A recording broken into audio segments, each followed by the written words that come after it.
जहान कहे प्रभु यीशु बिना और दुख के हरवैया।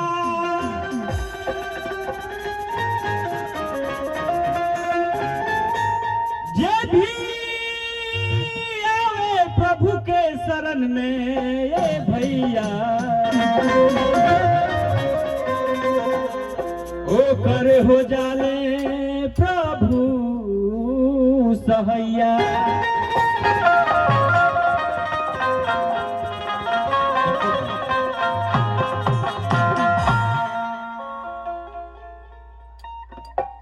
और कैसे कहे आस लगा के हम आइली शरणिया।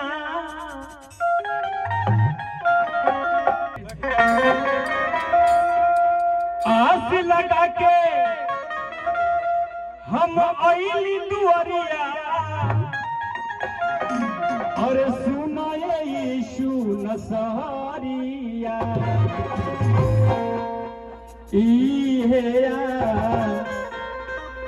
शीश हम मांगिले सेवा में बीते उमारिया।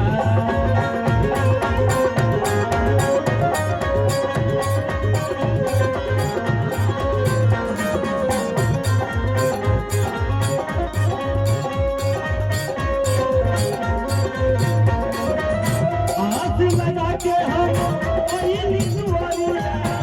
आस लगा के हम आइली दुआरिया। सुनाए यीशु नज़ारिया।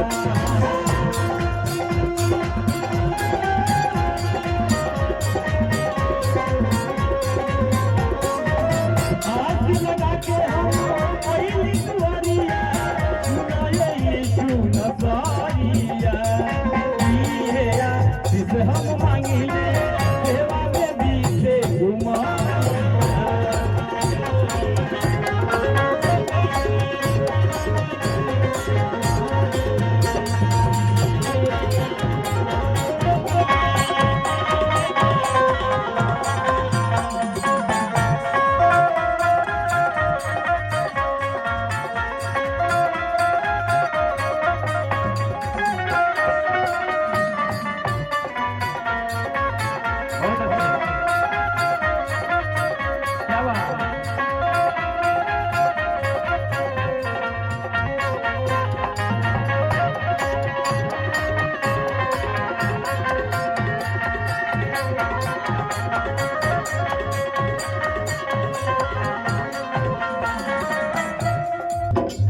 दयावान और जानता जहान जी। सर्वशक्तिमान और सबसे महान।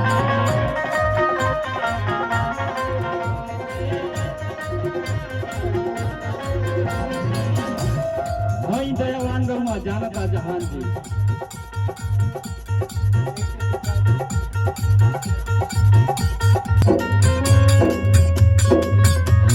दयावान रहुआ और जनता जहान जी। सर्वशक्तिमान और सबसे महान।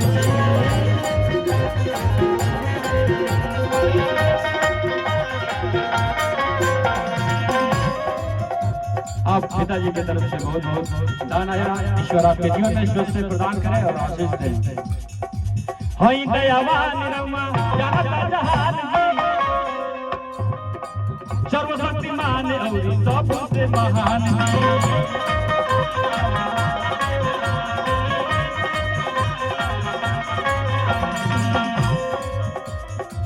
रहुए हमार खास बानी।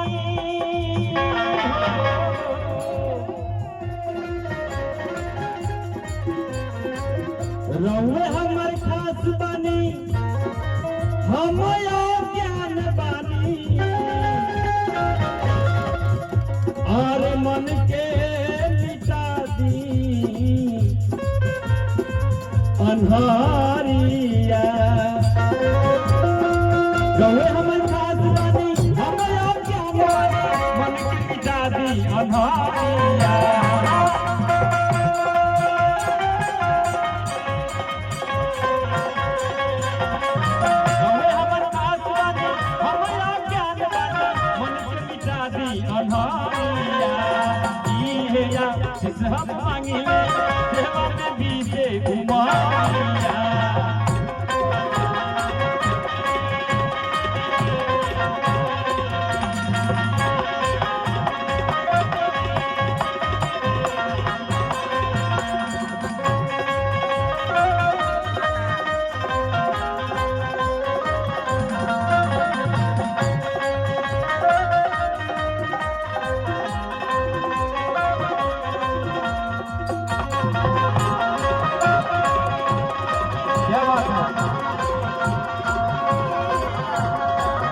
देखिए बाइबल कहती है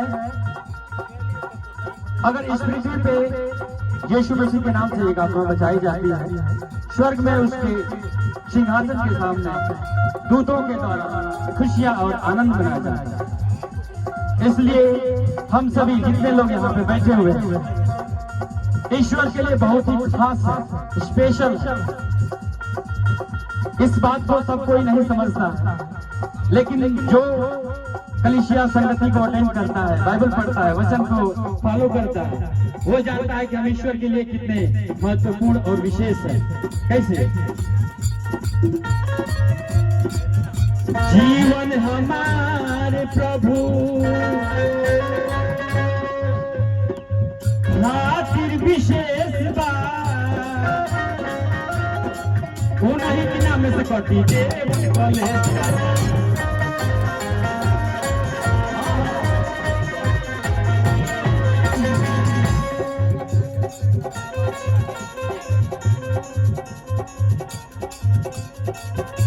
जीवन हमारे प्रभु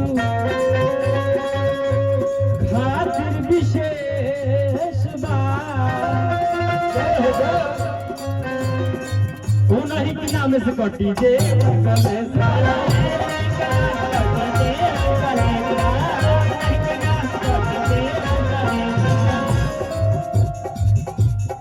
दुआ में लागल रही हो,